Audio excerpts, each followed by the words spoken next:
गठबंधन है कि नहीं है, और गठबंधन बनता है तो हम भारतीय जनता पार्टी और नीतीश कुमार को परास्त कर पाएंगे। और नीतीश कुमार को और भाजपा को परास्त करने के लिए गठबंधन आवश्यक है। अगर हम और कांग्रेस और आरजेडी अलग अलग चुनाव लड़ती है तो परिणाम तारापुर और कुशेश्वर स्थान जैसा ही होगा। भारतीय जनता पार्टी और नीतीश कुमार को लाभ मिलेगा। ऐसा न आदरणीय लालू प्रसाद यादव जी चाहेंगे, न तेजस्वी यादव जी चाहेंगे, न हम चाहते हैं, न वामपंथी चाहते हैं। अच्छा, आपके कैंडिडेट का चयन अभी तक हुआ है कि नहीं? हर दल जो राजनीतिक दल होता है, ये इंटरनल बातें होती है, अंदर का हम लोग 24 सीट पर अपने सशक्त और मजबूत उम्मीदवार की चयन हम लोग करते रहते हैं कि इसमें सशक्त आरजेडी अपना कर रही है। लेकिन हमारे कोटे में जो सीट आएगा हम अपना उम्मीदवार अगर लाइन्स होता है तो देंगे। उनके कोटे में कौन सीट जाता है वो आरजेडी देगी, वामपंथी के कोटे में कौन जाता है वामपंथी देंगे। लेकिन उम्मीदवारी सभी जगह सभी लोगों ने अपने तरीके से निकाल के रखता है। एक सवाल आखिरी, ऐसी खबरें आ रही हैं कि नमस्कार, आप देख रहे हैं रिपब्लिकन न्यूज़ और मैं हूं शिवम कुमार। आने वाले वक्त में बिहार में एमएलसी के 24 सीटों पर चुनाव होने हैं और ऐसे में बिहार की राजनीति जो है वो काफ़ी गरमाई हुई है और उठापटक जो है वो लगातार जो है वो जारी है। आज हमारे साथ इसी विषय पे बातचीत करने के लिए कांग्रेस के प्रवक्ता राजेश राठौर जी हैं। सर, राजद की तरफ से एक बयान आया है जिसमें कहा गया है कि सत्यनारायण भगवान का प्रसाद है, जो वो कहेंगे वो मिलेगा।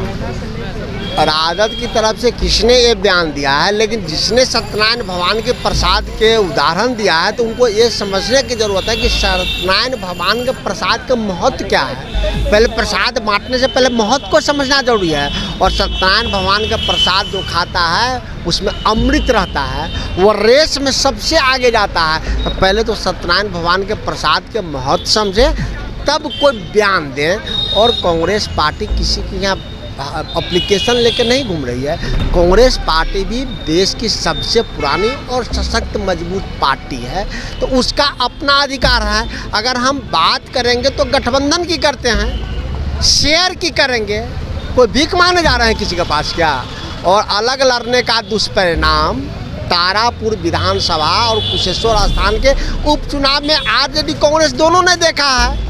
तो तारापुर और कुशेश्वर स्थान का जो दुष्परिणाम आया, फलस्वरूप आदरणीय लालू प्रसाद यादव जी जो आरजेडी सुप्रीमो हैं, उन्होंने बोला कि आने वाले समय में हम जो भी चुनाव लड़ेंगे साथ लड़ेंगे, क्योंकि अलग लड़ने का ही ये दुष्परिणाम हुआ। तो जो 2020 तक महागठबंधन था जो उपचुनाव में नहीं रहा, तो हमारा प्रयास है कि अगर एनडीए को हराना है आपको तो महागठबंधन सशक्त और एकजुट हो। अगर एकजुटता के साथ हम चुनाव लड़ते हैं तो भारतीय जनता पार्टी और नीतीश कुमार जी को हम परास्त करने में सफल भूमिका निभाएंगे। क्या लग रहा है कि गठबंधन धर्म का जो पालन है वो नहीं किया जा रहा है, क्योंकि जिस तरह से ऐसे बयान आ रहे हैं? देखिए, मैंने क्या कहा कि जो गठबंधन 2020 के विधानसभा चुनाव में था वो उपचुनाव में नहीं रहा। पहले तब गठबंधन बनाने की बात होगी, तब सीट शेयरिंग की बात होगी। तो अभी तो बात चल रही है महागठबंधन बने उस पर। अगर सदन में हम आरजेडी के साथ जनता के मुद्दा पे थे तो वो भी मेरे साथ थे। जनता के मुद्दा पे तमाम विपक्षी दल एक उड़ाते हैं और हम भी उनके साथ थे, वो भी मेरे साथ थे। लेकिन जो गठबंधन टूटा उपचुनाव में वो अभी बना कहाँ है, हम उसको बनाने का प्रयास कर रहे हैं। 60 सीटों पे आपकी भी दावेदारी है? नहीं, दावेदारी अधिक भी हो सकती है, दावेदारी घट भी सकती है। 7 से 9 भी हो सकते हैं, 7 से 6 भी हो सकते हैं। सीट मायने नहीं रखता है, मायने ये रखता है गठबंधन है कि नहीं है। और गठबंधन बनता है तो हम भारतीय जनता पार्टी और नीतीश कुमार को परास्त कर पाएंगे। और नीतीश कुमार को और भाजपा को परास्त करने के लिए गठबंधन आवश्यक है। अगर हम और कांग्रेस और आरजेडी अलग अलग चुनाव लड़ती है तो परिणाम तारापुर और कुशेश्वर स्थान जैसा ही होगा। भारतीय जनता पार्टी और नीतीश कुमार को लाभ मिलेगा। ऐसा न आदरणीय लालू प्रसाद यादव जी चाहेंगे, न तेजस्वी यादव जी चाहेंगे, न हम चाहते हैं, न वामपंथी चाहते हैं। अच्छा, आपके कैंडिडेट का चयन अभी तक हुआ है कि नहीं? हर दल जो राजनीतिक दल होता है, क्योंकि ये इंटरनल बातें होती है, अंदर का हम लोग 24 सीट पर अपने सशक्त और मजबूत उम्मीदवार की चयन हम लोग करते रहते हैं कि इसमें आरजेडी अपना कर रही है। लेकिन हमारे कोटे में जो सीट आएगा हम अपना उम्मीदवार अगर लाइन्स होता है तो देंगे। उनके कोटे में कौन सीट जाता है वो आरजेडी देगी, वामपंथी के कोटे में कौन रहता है, वामपंथी देंगे।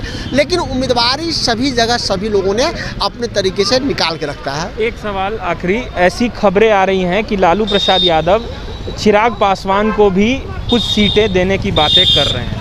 अच्छा संकेत जाएगा, इसमें कहीं दो राय नहीं है। अगर महागठबंधन व्यापक होता है, उसमें कोई साथी जुड़ते हैं और रामविलास जी का बिहार में नहीं देश में बड़ा नाम रहा है और चिराग जी के साथ भारतीय जनता पार्टी जेडीयू ने छल किया है, तो अगर इसमें चिराग पासवान जी भी आ जाते हैं तो अच्छी बात होगी, अच्छा संकेत जाएगा। तो ये माना जाए कि आने वाले समय में गठबंधन जो है वो पूरी मजबूती से चुनाव लड़ने जा रही है। मुझे लगता है कि जो लोग भारतीय जनता पार्टी और नीतीश कुमार को परास्त करना चाहेंगे वो सब चाहेंगे कि महागठबंधन व्यापक हो। चलिए, तो देखा आपने, सीधे तौर पे कहना था कि जो लोग भारतीय जनता पार्टी और नीतीश कुमार को परास्त करने चाहेंगे वो मजबूती से नीतीश कुमार के खिलाफ लड़ेंगे। ऐसे ही अपडेट आपको रिपब्लिकन न्यूज़ देते रहेगा। अभी के लिए फिलहाल इतना ही, नमस्कार।